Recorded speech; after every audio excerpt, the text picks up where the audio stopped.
नमस्कार दोस्तों। प्लांडम यानी कि प्याज और ग्रंजनम यानी कि लहसुन हम क्यों अवॉइड करते हैं? आखिर प्याज लहसुन से हमें प्रॉब्लम क्या है? ये सब्जियां ही तो है, नॉनवेज थोड़ी हैं, और टेस्ट भी तो एनहेंस कर देती हैं। इनके तो बहुत सारे मेडिकल बेनिफिट्स भी हैं।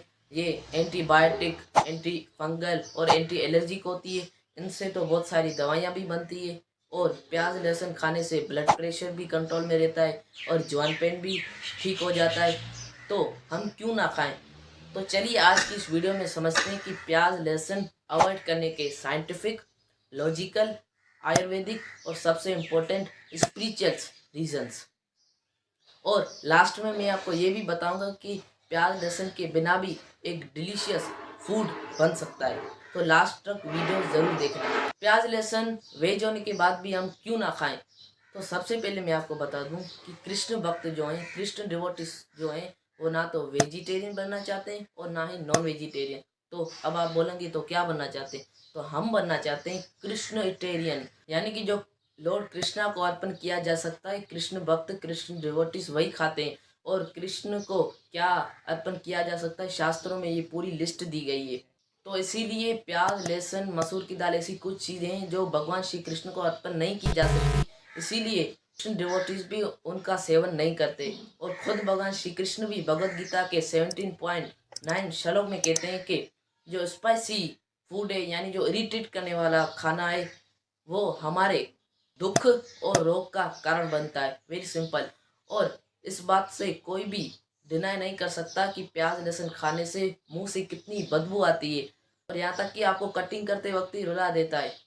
और जब किसी सब्जी में उसका तड़का लग जाए तो सब्जी का सार ही सिर्फ प्याज और लहसुन रह जाता है। जो सब्जी का नेचुरल जो टेस्ट होता है वो नहीं दिखता। इसीलिए जो कृष्ण डिवोटीज है, कृष्ण भक्त है, अगर उनको भक्ति में क्विक प्रोग्रेस चाहिए तो प्याज लहसुन का सेवन नहीं करना चाहिए। जैसे हम जानते हैं कि जैसा खावे अन्न वैसा होए मन। तो प्याज लहसुन खाने से रजस और तामसिक जो क्वालिटी है हमारी कॉन्शियसनेस में आ जाती है। अगर किसी को भक्ति में क्विक प्रोग्रेस चाहिए तो प्याज लहसुन नहीं खाना चाहिए। और यहाँ तक कि जो पायलट्स होते हैं, एरोप्लेन उड़ाने वाले, उनको भी अलर्ट किया जाता है कि 6-8 घंटे पहले, पायलट उड़ाने से पहले प्याज लहसुन का सेवन ना करें। इससे जो है रिस्पॉन्स टाइम कम हो जाता है।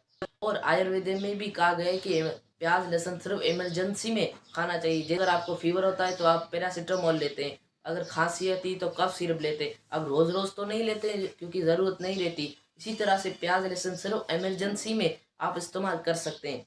तो अब आप सोचेंगे कि हम तो बचपन से प्याज लहसुन खा रहे हैं, अब हम कैसे छोड़ें? तो मैं आपको बता रहा हूँ। अदरक जो है उसको अगर ग्रेट करके आप सब्जी में डालेंगे तो एक डिलीशियस डिश बन सकती है। और प्याज की जगह गोभी आप डाल सकते हैं। तो मंदिरों में भी प्याज लहसुन के बिना बहुत डिलीशियस फूड बनते हैं। तो अगर आपको भक्ति में क्विक प्रोग्रेस चाहिए तो प्याज लहसुन का सेवन मत करना।